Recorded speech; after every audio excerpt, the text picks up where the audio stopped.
मैं पिछले काफ़ी वक्त से काफ़ी सारी किताबें पढ़ रहा हूँ। ऑडियो बुक हो, पीडीएफ फॉर्म में हो या फिर कुछ ऐसी फिजिकल बुक्स हो, काफ़ी सारी किताबें पढ़ रहा हूँ। और आज उन्हीं में से मैं एक बुक का रिव्यू करने वाला हूँ जो है where good ideas come from. ये बुक जो मैंने थोड़े वक्त पहले कंप्लीट करी है, मैंने बताया भी था इसके बारे में। इसको मैंने पढ़ा था पूरा का पूरा। ये लगभग 250 पेज की बुक है और इसके बारे में मैं बात करने वाला हूँ कि क्या तुम्हें ये बुक पढ़नी चाहिए नहीं पढ़नी चाहिए, क्या तुम्हें ये खरीदनी चाहिए नहीं खरीदनी चाहिए, क्या है इसके अंदर। एक छोटा सा रिव्यू करेंगे इस बुक का कि क्या है ये book where good ideas come from. सबसे पहले इस बुक के अंदर अगर मैं तुम्हें स्टोरी की बात करूँ तो इसके अंदर तुम्हें कंप्लीट इनोवेशन की स्टोरी बताई गई है। डार्विन से लेके तुम्हारा यूट्यूब तक किस तरीके से एवोल्यूशन हुआ, किस तरीके से तुम्हारा उसके बाद बाकी सारी चीज़ें हुई, किस तरीके से माइक्रोसॉफ्ट बनाया, किस तरीके से एप्पल बना, किस तरीके से फिर यूट्यूब बना, किस तरीके से फेसबुक बना। कंप्लीट पिछले कई सालों की हिस्ट्री इस बुक के अंदर दे रखी है।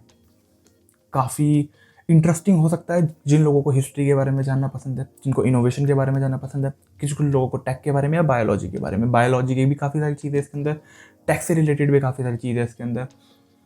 अच्छी बुक है मेरे ख्याल से, लेकिन इसकी जो स्टोरी टेलिंग है, उसका जो वे है, वो मुझे थोड़ा सा कई बार बीच बीच में बोर कर गया। आगे बात करें कि इसके अंदर और क्या है। इसमें अलग अलग चैप्टर्स है, 7 चैप्टर जैसे इसमें लिखा हुआ है। इसमें 7 पैटर्न है इनोवेशन के, तो 7 अलग अलग इसमें चैप्टर्स है जिसमें 7 अलग अलग तरीके से तुम्हें बता रहेगा किस किस तरीके से अभी हमारी इनोवेशन हुई। ये अच्छी बुक है तुम्हारी, अगर तुमको खरीदनी है। ये सस्ती सी है, ज़्यादा महंगी नहीं है। ये 350-400 की तुम्हें मिल जाएगी। तो अगर तुम्हें पढ़नी है ऐसी बुक जिसमें तुम्हें इनोवेशन के बारे में पता चले या फिर एक पैटर्न देखना हो कि अगर तुम कुछ बना रहे हो उसमें इनोवेशन है भी या नहीं, तुम इसे पढ़ सकते हो या इससे मोटिवेशन ले सकते हो। बात करते हैं इसके फ़ायदों की कि ये बुक पढ़ने का फ़ायदा क्या है। सबसे पहले ये जो बुक है इसके फ़ायदा ये है कि इससे तुम काफ़ी कुछ सीखोगे पास्ट के बारे में, किस तरीके से काफ़ी सारी चीज़ें बनी, थोड़ा डिटेल में दे रखा है इसके अंदर काफ़ी अच्छे से, वो तुम सीखोगे। एक कंप्लीट हिस्ट्री मिलती है तुम्हें बहुत पहले की इनोवेशन से लेकर आज तक की। तो ऐसा नहीं है कि किसी एक टॉपिक पे बहुत फोकस किया हुआ है, बहुत सारी चीज़ें मिलेगी। तो ऐसा हो सकता है कि अगर 10 चीज़ें बताई जा रही है तुम्हें 7 में इंटरेस्ट है, 3 में नहीं है, पर हाँ 7 में होगा। बाकी ये बुक लिखी किसके लिए गई है? ये बुक लिखी गई है उन लोगों के लिए जो कि इनोवेशन के इंथुजियास्ट होते हैं, जिनको इनोवेशन के बारे में ज़्यादा जानना होता है। ये उनके बारे में लिखी गई है, उनके लिए लिखी गई है, वो इसे पढ़ सकते हैं। और कुछ ख़राब बातें अगर इस किताब की बात करें तो इसका स्टोरी टेलिंग मेरे को इतना पसंद नहीं आया। ये इंटरेस्टिंग कई बार तुम्हें नहीं लगेगी और कई बार तुम्हें लगेगा अगर तुम इनोवेशन की साइड नहीं हो या तो तुम इसे जस्ट ऐसे ही रीड कर रहे हो, तुम्हें लगेगा कि ये बुक इतनी ज़्यादा इंटरेस्टिंग नहीं है, पढ़ने लायक नहीं है। तो मैं इसको किस तरीके से रिकमेंड करूँगा कि क्या ये बुक को ख़रीदना चाहिए या ये बुक को नहीं ख़रीदना चाहिए। अगर तुम एक किताब पढ़ना चाहते हो और तुम्हारे पास ज़्यादा कोई किताब इस टाइम है नहीं और तुम्हारा सेक्टर ही है ये बिजनेस या फिर इनोवेशन या फिर टेक या फिर ऐसा कुछ, तो ये बुक तुम पढ़ सकते हो, काफ़ी अच्छी बुक है। पर अगर तुम एक नॉर्मल रीडर हो जो स्टोरीज पढ़ना ज़्यादा पसंद करते हैं या फिर जो बाकी चीज़ें ज़्यादा देखना पसंद करता है, तो शायद तुम्हें ये बोर कर देगी। और अगर तुम्हें ये किताब खरीदनी है तो इसका लिंक मैं नीचे डिस्क्रिप्शन में डाल दूंगा। अमेज़ॉन से जाकर तुम ये किताब को बहुत आराम से खरीद सकते हो और पढ़ सकते हो। मैंने इस किताब को पढ़ लिया है, मैं अपने दोस्त को इसको देने वाला हूँ, वो अब इसे पढ़ के देखेगा, उससे पूछूंगा, फिर तुमको बताऊंगा किसी शॉर्ट में किस तरीके की बुक लगी इसको। दूसरी बुक जो आज हम रिव्यू करने वाले हैं वो है ये मून वॉकिंग विद आइंस्टाइन। दिख रही है तो मून वॉकिंग विद आइंस्टाइन, ये भी मैंने इसके साथ ही मंगाई थी, जोशुआ 4 की, the art and science of remembering everything. इसमें तुम्हें पता चलेगा कि किस तरीके से तुम चीज़ों को याद रख सकते हो, किस तरीके से तुम एक बार चीज़ों को पढ़ के उसको हमेशा के लिए याद रख सकते हो। क्या है इसकी स्टोरी? एक जर्नलिस्ट होता है तुम्हारा जो एक कंपटीशन में आता है जहाँ पे कई सारे ऐसे लोग होते हैं जो कि चीज़ों को याद करने में माहिर है, जो अलग अलग पैटर्न याद कर लेते हैं, जो पाई की 50 डिजिट तक वैल्यू याद कर रहे हैं या फिर जो एक फ़ोन बुक में सारे नंबर याद कर रहे हैं। ऐसे ऐसे लोगों से आके वो मिलता है और फिर उनमें से कोई एक इंसान आके से कहता है या फिर 2-3 इंसान इसको आके कहते हैं, प्रेरित करते हैं कि तुम्हें भी यहाँ पे आना चाहिए। वो इंसान कंफ्यूज होता है कि मैं यहाँ पे किस तरीके से आऊँगा, मेरे पास ऐसा कोई टैलेंट भी नहीं है। तो वो इसे बोलते हैं कि किस तरीके से तुम्हें चीज़ों को याद रखना है, किस तरीके से तुम चीज़ सीख सकते हो सिर्फ 1 साल के अंदर। और इसकी जो पूरी मेंटल ट्रेनिंग होती है उसके बारे में एक किताब है। अलग अलग पैटर्न्स तुम्हें मिलेंगे, किस तरीके से तुम चीज़ों को याद कर सकते हो, अलग अलग तुम्हें चीज़ें मिलेगी जिस तरीके से तुम चीज़ों को याद कर पाओ। अब बात करते हैं इस बुक की अच्छी बातों की कि ये बुक की अच्छी बात क्या है। अच्छी बात यह है कि इसमें तुम्हें काफ़ी सारे पैटर्न्स मिल सकते हैं जिससे तुम अपनी डेली लाइफ में लगा के चीज़ों याद कर पाओ। अगर तुम एक ऐसे इंसान हो जो कि बात बात पर चीज़ें भूल जाता है तो ये तुम्हारे लिए एक अच्छी चीज़ हो सकती है अगर तुम इसे पूरा एंड तक पढ़ो तो। दूसरी बात क्या है इसकी अच्छी कि कुछ कुछ चीज़ें इसके अंदर है जो कि तुम्हें सही में इंस्पायर्ड करेगी, याद करने से हटके जो इसकी स्टोरी है कुछ कुछ जगह पे वो अच्छी लगेगी तुम्हें। डिटेल्स के अंदर इसके अंदर काफ़ी अच्छे से काम किया गया है, पर यही इसकी ख़राब बात भी है, इसकी स्टोरी टेलिंग मेरे को इतनी ज़्यादा पसंद नहीं आई।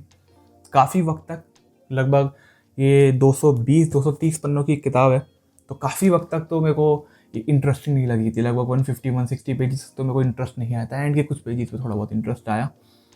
तो शायद तुम्हें ये इंटरेस्टिंग ना लगे अगर तुम एक नॉर्मल रीडर हो या फिर एक ऐसे रीडर हो जो कि कुछ ब्रेन से रिलेटेड, दिमाग से रिलेटेड किताबें पढ़ना पसंद करता है। तो शायद ये भी किताब जो है जो तुमको इतनी ज़्यादा समझ नहीं आएगी, ज़्यादा मज़ा नहीं देगी। लेकिन अगर तुम ऐसे हो जो कि दिमाग के बारे में काफ़ी किताबें पढ़ रहे हो, जो ब्रेन के बारे में काफ़ी किताबें पढ़ रहे हो, जो देख रहे हैं कि किस तरीके से ह्यूमन बिहेवियर होता है, जो साइकोलॉजी के बारे में पढ़ रहा है, तो शायद ये किताब तुम्हारे लिए एक अच्छी खासी किताब हो जिसे तुम पढ़ सकते हो काफ़ी सस्ते में। तुम्हें अगेन ये भी 350-400 के आसपास तुम्हें मिलती है, तो तुम इसे खरीद सकते हो, पढ़ सकते हो। छोटी सी किताब है 220 पेजेस की, अगर तुम्हारी स्पीड अच्छी खासी है तुम 1 या 2 दिन में इसे आराम से कंप्लीट कर दोगे।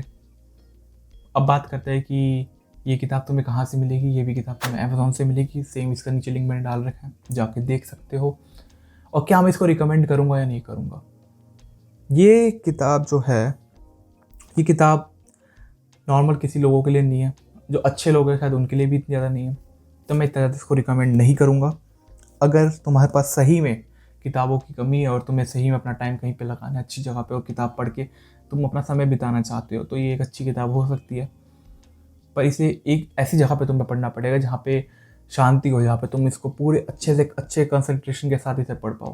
क्योंकि अगर तुम एक ट्रैवलिंग करते हुए इसे पढ़ रहे हो, अगर तुम इसे कहीं पिकनिक पे गए हो या फिर रास्ते में तुमने इसे पढ़ लिया या फिर वहाँ पे जाके पढ़ लिया या फिर खाली टाइम में अपने बैठ के पढ़ लिया 5-10 मिनट के अंदर, तो तुम्हें ये समझ नहीं आएगी। तुम्हें इसको पढ़ना पड़ेगा एक साथ, थोड़ा बहुत पढ़ोगे, 50-60 पेजेस एक बार पढ़नी पड़ेंगी, तब जाके तुम्हें थोड़ा बहुत समझ आएगा। इसी तरीके से ये दोनों किताब तुम्हें नीचे डिस्क्रिप्शन के लिंक से मिल जाएगी। और ये किताब मैं अपने दोस्त को देने वाला हूँ, वो इसे पढ़ेगा और कुछ बातें पता चलेगी इसके बारे में। एक शॉर्ट बनाऊंगा उसके बारे में, बता दूंगा कि मैं इससे और क्या चीज़ें हम निकाल पाए। और साथ ही साथ अब मैं कौन सी किताब पढ़ रहा हूँ वो 2 है। पहली ऑटोबायोग्राफी बाय होगी, वो मैंने 100 पेजेस के आसपास कंप्लीट कर ली है, थोड़ी सी और है, वो थोड़ी बड़ी बुक है तो उसमें टाइम लगेगा। दूसरी जो मेरी ऑलमोस्ट कंप्लीट हो रही है, ऑडियो बुक है, वो 0 to 1 पीटर थिल की 0 to 1 तुमने काफ़ी ज़्यादा रिकमेंडेशन के अंदर सुनी होगी, तो वो भी मैं सुन रहा हूँ। 1 घंटे का उसका भी कंटेंट बचा है। बाकी अगर मैं तुम्हें एक ब्रीफ रिव्यू दे दूँ 0 to 1 का भी, तो वो ये है कि किताब अच्छी है। अगर तुम ये तीनों किताब एक साथ खरीदने वाले हो तो हाँ, वो किताब अच्छी है, तुम उसे पढ़ सकते हो। छोटी किताब है, पढ़ो उसको, और काफ़ी डायरेक्ट किताब है। अगर तुम अपने बिजनेस करने वाले हो और अपने बिजनेस के बारे में सोचो तो काफ़ी डायरेक्ट टू द पॉइंट, बहुत अच्छी किताब है फिर वो तुम्हारे लिए। मेरे पास टाइम नहीं था इसलिए मैंने उसको ऑडियो बुक के फॉर्म में सुना, नहीं तो मैं उसको पेपर के फॉर्म में ही, पेपर बैक के फॉर्म में पढ़ने की कोशिश करता। तो इसी के साथ इस वीडियो को एंड करते हैं। अगर तुम्हें कोई और इन्फॉर्मेशन चाहिए कॉलेज से रिलेटेड, या फिर तुम्हें और क्या क्या करना चाहिए, या फिर तुम्हारी ब्रांच के बारे में, बहुत सारी उसके लिए वीडियोस बना रखी है, तुम्हें दिख रही होगी। और एक बात याद रखना, जैसे मैंने पिछली वीडियो में भी कहा, ज़रूरी नहीं है कि तुम्हें किताबें पढ़ने की ज़रूरत है, ज़रूरी नहीं है कि तुम्हें किताबें पसंद आए। क्रिएट योर ओन वर्ल्ड, अपनी खुद की दुनिया बनाओ और उसके अंदर खुद की किताबें लिखो, खुद की किताबें देख कर आओ। यही एक मंत्र है कोई चीज़ को करने का।